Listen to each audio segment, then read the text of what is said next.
இப்போது புதிய அறிமுகம் ஆச்சி ஹோட்டல் சாம்பார் 50 கிராம் ரூபாய் 20 மட்டுமே. கந்தசாமி, தமிழ்நாடு தான் விஜயா, விஜய் தான் தமிழ்நாடா? ஆமாம், இன்னைக்கு நிலவரம் அப்படி தான் இருக்குது. பல சமயங்களில் தளபதி விஜய் அவர்கள் இதுவரை நடந்த எல்லா கூட்டங்கள்லையும் இந்த தீய சக்தி திமுக அரசு என்னென்ன தீயது செஞ்சது, இந்த மக்களுக்கு எவ்வளோ ஊழல் பண்ணாங்க, பெண்களுக்கு எதிராக எவ்வளோ வன்கொடுமை நடந்தது, நிர்வாக சீர்கேடு, சமூக நீதி எப்படி அவலப்படுது அப்படிங்கிற பல்வேறு விஷயங்களை சொல்லியிருக்காரு.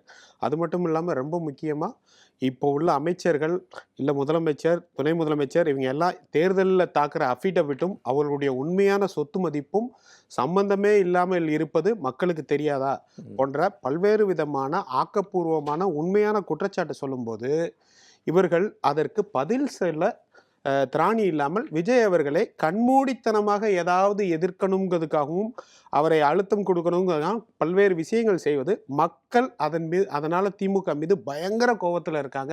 ஒவ்வொரு இடத்துல போகும்போதும் மக்கள் இந்த திமுக அரசு இப்படி எங்க விஜய் அண்ணாக்கு இப்படி பண்றாங்க, இல்ல விஜய் தம்பிக்கு இப்படி பண்றாங்க, இல்ல விஜய்க்கு இப்படி பண்றாங்க, இல்ல விஜய்க்கு இப்படி பண்றாங்கன்னு மக்களே கோபமா இருக்காங்க.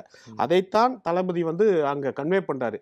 நீங்கள் என் மீது தூரி வாடுற எல்லா இதுவுமே மக்களை கோவப்படுத்துது, தமிழ்நாட்டு மக்கள் அதனால் உங்க மேல கோவத்துல இருக்கிறாங்க.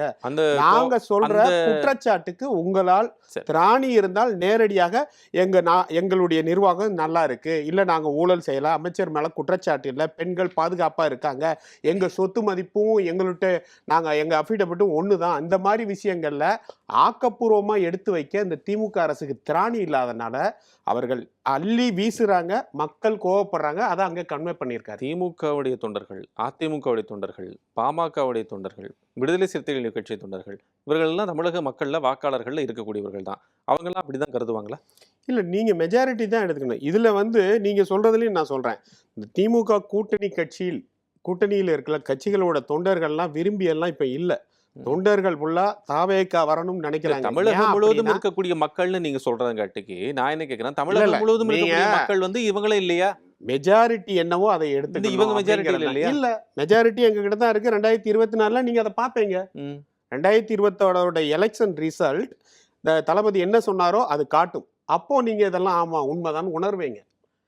இங்க இப்ப இருக்கிற திமுக கூட்டணியில உள்ள கூட்டணி கட்சிகள் கூட அவர்களுடைய தொண்டர்களை கைவிட்டு வெறும் ஓட்டுக்காகவும் வெறும் சீட்டுக்காகவும் நோட்டுக்காகவும் அங்கே அந்த மேல்மட்ட தலைவர்கள் தான் அங்க கூட்டணியில இருக்கார்களே தவிர அந்த கட்சியோட தொண்டர்கள் அது நீங்க எந்த கட்சி இர்ரெஸ்பெக்டிவ் எடுத்துக்கலாம், கூட்டணியில உள்ள கட்சிகள் அவங்க எல்லாமே ஏன் திமுக கூட போறீங்க, திமுக என்னைக்கு நம்மளை மதிச்சது, நம்ம கூட்டணி அமைச்சரவையில நமக்கு கொடுக்குறாங்களா, இல்ல நம்மளை ஒரு கொடியேற்ற விடுறாங்களா, இல்ல நமக்கு ஏதாச்சும் பொதுக்கூட்டம் ஈஸியா பண்ண விடுறாங்களா, மது ஒழிப்புன்னு விடுதலை சிறுத்தை நடத்தினாலும் அதற்குடைய டைட்டில மாத்துறாங்க, பிஜேபியை மது ஒழிக்கணும்னு சொல்றாங்கிற அளவுக்கு கீழ்மட்ட தொண்டர்கள், அவங்க தொண்டர்கள், கூட்டணி கட்சி தொண்டர்களே கோவத்துலதான் இருக்கிறாங்க.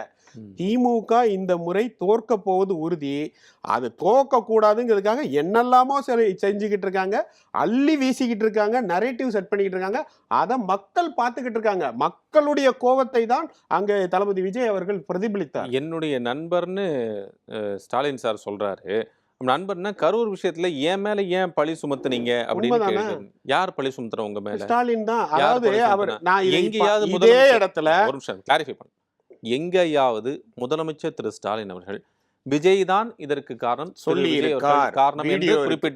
இருக்கார். வீடியோ இருக்கு. அவர் எப்போதும் போல இதை நான் ஏற்கனவே பலமுறை இந்த இடத்துல பதிவு பண்ணியிருக்கேன். பிள்ளையும் கிள்ளி தொட்டிலும் மாட்டுபவர். அன்னைக்கு கரூர் சம்பவம் நடக்கும்போது கரூர்ல அவர் பேசின பேச்சு வேற, சட்டசபையில அவர் பேசின பேச்சு வேற. 2 வீடியோவை எடுத்து பாருங்க. ஒன்னு இந்த எண்டில் இருக்கும், இன்னொன்னு அந்த எண்டில் இருக்கும். இதுதான் அவருடைய போலி பிம்பம். அதைத்தான் தளபதி விஜய் அவர்கள் சொல்லி காட்டினார். உங்க நிர்வாக சீர்கேட்டால் ஒன்றும் இல்லை. இப்ப சமீபத்தில் நடந்த எல்லா மீட்டிங்லையும் பாருங்க எவ்வளவு போலீஸ் இருக்குன்னு பாருங்க. கரூர் மீட்டிங், அதுக்கு முந்தின மீட்டிங் எல்லாத்தையும் ஃபுட்டேஜ் ஆன்லைன்ல இருக்கு, எல்லா டிவிலையும் போட்டிருக்காங்க. அதுல போய் பாருங்க போலீஸ் எவ்வளவு இருக்குன்னு. அன்னைக்கு இவர்கள் ஏதாச்சும் ஒரு அசம்பாவிதம் நடக்காதாங்கிற எண்ணத்திலேயே செஞ்சிருக்காங்களோ அப்படிங்கிற கேள்வி வரப்போய் தான் இவ்வளவு பிரச்சனையும். உங்களுக்கு நல்லா தெரியும், இது விசாரணையில் இருக்கக்கூடிய ஒரு கேஸு. விசாரணை இருக்கும்போது என் மேல பழி சுமத்துறீங்கன்னு சொன்னேன்னு அவரே ஒரு டிசிஷனுக்கு, ஒரு முடிவுக்கு வந்துட்டாரா? உண்மைதான் அது. அதைத்தான் சொல்றாரு. மறுபடியும் நீங்க எங்க போனாலும் இதே மாதிரி எத்தனையோ விவாதங்கள்ல பங்கு பெறோம். ஒவ்வொரு விவாதத்திலும் இது விசாரணையில் இருக்கு, இதுல ஒரு கான்ஸ்பரன்சி இருக்குன்னு நாங்க நினைக்கிறோம், அதை நாங்க வந்து சிபிஐடியும் சொல்லியிருக்கோம், இவ்வளவும் நாங்க சொல்லிக்கிட்டே தான் இருக்கோம். மறுபடி கரூரில் நடந்தது, 41 பேர் கொலை செய்த, இல்லைன்னா வந்து கரூர் மக்களை போய் பார்க்கல, நீங்க வாரம் வெளியில வரல, இதையெல்லாம் தடுப்பது யார்? இதையெல்லாம் நிர்வாகத்தை பயன்படுத்தி திமுக அரசு தான். எதுக்கு? ஏன்னா அவர்களுக்கு அவர்களுக்கு பிடிக்காது, அவர்கள் தாவே காவல் தோற்கப்படான்னு முடிவு பண்ணிட்டாங்க. இன்னைக்கு அவங்க நினைச்சா 1.5 லட்சம் பேர் வச்சு ஒரு கூட்டம் போட முடியும், அவர்கள் நினைச்சா 10 நாளுக்குள்ள, ஒரு நாளுக்குள்ள கூட அவங்களால பெர்மிஷன் வாங்கிக்கிட முடியும். ஆனால் தாவேக்காக்கு மட்டும் ஏன் அவ்வளவு இது கொடுக்குறாங்க? அதனாலதான் இதை சொல்றோம். கரூர் சம்பவம் எங்களுக்கு அதில் சந்தேகம் இருக்குங்கிறது சிபிஐட்ட சொல்லிட்டோம். கரூர் சம்பவம் தமிழக மக்கள் ஃபுல்லா பார்த்துக்கிட்டு இருந்தாங்க, அங்க போலீஸே கிடையாது, அந்த வண்டியை சுத்தி இருக்க ஒரு 20-30 போலீஸ் மட்டும்தான். நீங்க இப்ப நடந்த கூட்டத்தையும் அப்ப நடந்த கூட்டத்தையும் நீங்க கம்பேர் பண்ணியே பார்க்கலாம். மற்ற மாநிலங்களுக்கு தளபதி போகும்போது அவங்களுக்கு ஒரு பெட்ரோல் கொடுத்து கரெக்டா கூட்டு வர்றாங்க. தமிழகத்தில் அது நடப்பதில்லை. நீங்க ஒத்துக்கிட்டாலும் ஒத்துக்கிடாட்டாலும் அவர் ஒரு உச்ச நட்சத்திரம். அவர் வெளியில வரும்போது இவ்வளவு கூட்டம் கூடுவது இயல்பு. அதை நீங்க வந்து மனசாட்சிப்படி ஒத்துக்கிட்டு தான் ஆகணும். அப்போ இந்த நிர்வாகம் அவர்களுக்கு பாதுகாப்பு மக்களுக்கும் கொடுக்கணும், மக்களுக்கு பாதுகாப்பு கொடுத்து இந்த கூட்டம் சிறப்பா நடக்க அனுமதியும் கொடுக்கணும், அதற்கு ஒத்துழைப்பும் கொடுக்கணும். இதை எதுவுமே செய்ய மாட்டோம். இப்போ வேற வழியே இல்லாம எஸ்ஓபின்னு ஒன்று கொண்டு வந்திருக்காங்க, அதுலேயுமே அவ்வளோ பிரச்சனை இருக்கு. எஸ்ஓபியில் இப்போ ஏற்கனவே எலெக்ஷன்ல நின்னவங்களுக்கும் இப்போ புதுசா நிக்க போறவங்களுக்கும் உள்ள வித்தியாசத்தை காட்டுறதே தாவேக்காக்குதான் தான். தாவேக்காக்கு நீங்க எப்படி எடுத்துக்கணும் அப்படின்னா, எல்லா விதிமுறைகளும் கிடைத்துதான், ஆனா இங்க கூட்டம் கூடுது, கூட்டம் கூடும்போது இவர்களுக்கு நீங்க ஒரு ஸ்பெஷல் அட்டென்ஷன் கொடுக்கணும். நீங்க அதை கொடுக்க மாட்டோம், என்னனாலும் நடக்கட்டும் அப்படின்னு விட போய் தான் இதெல்லாம் நடக்குது. இதை வேண்டுமென்றே அவர்கள் செய்கிறார்கள். சார், ரீசெண்டா நாம் தமிழர் கட்சியினுடைய மாநாடு நடந்துச்சு பாத்தீங்களா? நான் அதை தான் உங்ககிட்ட சொல்றேன். முடிஞ்சதுக்கு அப்புறம் இல்ல ஒரு நிமிஷம், முடிஞ்சதுக்கு அப்புறம் அந்த மாநாடு அங்க நடந்ததுக்கான எந்த ஒரு அரிச்சுவடியுமே இல்லை. அங்க இருக்கக்கூடிய ஒரு பிளாஸ்டிக் குப்பை தொட்டி கூட இங்க இருந்து அந்த பக்கம் நகரல. பிளாஸ்டிக் சவர் உடஞ்சோ அல்லது வேற ஏதாவது ஒரு அசம்பாவிதம் நடந்தோ, புஸ்தகம் வந்து கிழிக்கப்பட்டோ, தூக்கி வீசப்பட்டோ, ஏதாவது ஒரு அசம்பாவிதம் ஏதாவது நடந்து நீங்க பாத்தீங்களா? அதாவது நீங்க கம்பேர் பண்ணும்போது எல்லாத்தையும் கம்பேர் பண்ணலாம். சமீபத்துல உதயநிதி நடத்தின ஒரு மாநாடு நடந்தது, அங்க சோத்துக்கு எப்படி அடிச்சுக்கிட்டாங்கன்னு நீங்க பார்க்கலாம், அங்க எப்படி சேர் மேல நின்று எல்லாம் பண்ணாங்கன்னு பார்க்கலாம். அந்த வண்டி மேல சோத்துக்கு அடிச்சிட்டாங்கன்னு சொல்லி யாரையுமே இல்ல, நான் தவறா சொல்லல, அந்த வார்த்தை தவறுதான், நான் அதை சொல்லுவேன், அந்த மீனிங் வேற. அவங்க நம்மள சொன்னாங்கல்ல, அந்த விஷயங்கள் அங்க எல்லா இடத்துலயும் நடந்தது, நான் அந்த நோக்கத்துல சொல்லல. ஆனா இது எல்லா இடத்துலையும் நடக்கக்கூடியது, நடந்தது தான். ஒரு இடத்துலையும் இன்னொரு இடத்தையும் கம்பேர் பண்ணும்போது நீங்க திமுக மாநாடையும் பாருங்க, திமுக கூட்டத்தையும் பாருங்க. ஆனால் இவர்கள் எல்லா இடத்துலையும் கட்டமைக்கப்பட்ட ஒரு கூட்டம், எங்களுக்கு அவர்களா வர்ற கூட்டம். நீங்க வந்து எந்த கூட்டத்தை அண்ணன் சீமான் அவர்கள், நீங்க இந்த கூட்டத்தை இல்ல நான் சொல்றேன், நீங்க சொன்ன கூட்டத்துக்கு அண்ணன் சீமான் அவர்கள் எவ்வளவு நாள் வாங்க, எல்லாரும் வாங்க, உங்களுக்கு தெரிஞ்சவங்களெல்லாம் கூட்டுவாங்க, உங்களுடைய சொந்தக்காரங்க எல்லாத்தையும் கூட்டுவாங்க, நம்ம பெருசா காட்டணும், இவ்வளவு கூட்டினாரு. ஆனா தளபதி, எங்க தளபதி நடத்துற கூட்டத்துக்கு யாரும் வராதீங்க, ஆன்லைன்ல பாத்துக்கோங்க, நீங்க வராதீங்க, இத்தனை பேர் தான் வரணும், அதுக்கு மேல வராதீங்க, இப்படி ஒரு கூட்டம் எங்கேயாச்சு யாராச்சும் நடத்தி பார்த்திருக்கீங்களா? இயல்பாவே கூட்டம் கூடுது. அப்படி சொன்னாலுமே கேட்காதவர்களை நீங்கள் வைத்துக் கொண்டிருக்கீங்க. கேட்காதவர்கள் வானத்திலிருந்து வந்தவர்கள் கிடையாது. நீங்க வந்து ஒரு நிமிஷம் சார், ஒரு என்ன நடந்தீங்க இப்ப விஜய் அவர்கள் நிகழ்ச்சி முடிஞ்ச கையெடுத்து கும்பிட்டு என் காருக்கு பின்னாடி யார் இங்கேருந்து 4 மணி நேரம் நான் டிராவல் பண்ணி போகணும், யாரும் வராதீங்கன்னு சொன்னாங்க. கேட்கார்களா யாராச்சும்? இல்லைங்க, இவங்க எல்லாம் தளபதி விஜய் கட்சி ஆரம்பிச்சோன்னதே பிறந்தாங்களா? ஏற்கனவே இருக்கிற ஆட்கள் தான் சார். உங்க கட்சி தலைவர் தானே சார். சார் நீங்க தான் ஏன் தளபதி கொண்டாடுறாங்க பாருங்க. நாங்க ஒவ்வொரு மாநாடு நடத்தும் போதும், ஒவ்வொரு கூட்டம் நடத்தும் போதும் போலீஸ் என்ன சொல்றாங்களோ அதை அறிக்கையாவும் விட்டுறோம், சரிங்களா? அவர் வந்து கூட்டத்துக்கு கேட்காது யார் சார் பிரச்சனை? இல்லங்க, கேட்காது யார் பிரச்சனை? அவங்க தளபதி மேல கொண்ட பேரன்பால வர்றாங்க சார். ஒரு தலைவர் சொல்வதை கேட்காம என்ன சார் இது? இல்லங்க, நான் சொல்றதுக்கு நீங்க ஒரே ஒரு விஷயம் சொல்லுங்க, இவர்கள் எல்லாம் இன்றைக்கு பிறந்தவர்களா? இத்தனை 30 வருஷமா 40 வருஷமா இங்கதானே இருக்கட்டும் இருக்காங்க. இருக்கட்டும் சார். 30 வருடம் 40 வருடமா இங்க இருந்தவர்களாக இருக்கட்டும், ஒரு தளபதியோட கரிஸ்மாங்க, தளபதி மேல் அவர்கள் அன்பு அதிகமா இருக்கு. அதனால அது கந்தசாமி எப்படியாச்சும் மத்த தலைவர்களுக்கு இல்லாத ஒரு நியாயப்படுத்தாதீர்கள். தளபதி இருக்கிறார். நியாயப்படுத்தாதீங்க. நியாயப்படுத்தல. உண்மை அதுதான். மற்றவர்கள் போனா கூட்டம், நீங்க கூட்டணும். 1000 ரூபாய் 500 ரூபாய் கொடுத்து கோழி பிரியாணியும் கோட்டரும் கொடுத்து கூட்டணும். இவர்களுக்கு அப்படி இல்ல. நீங்கள் நியாயப்படுத்துகிறீங்க.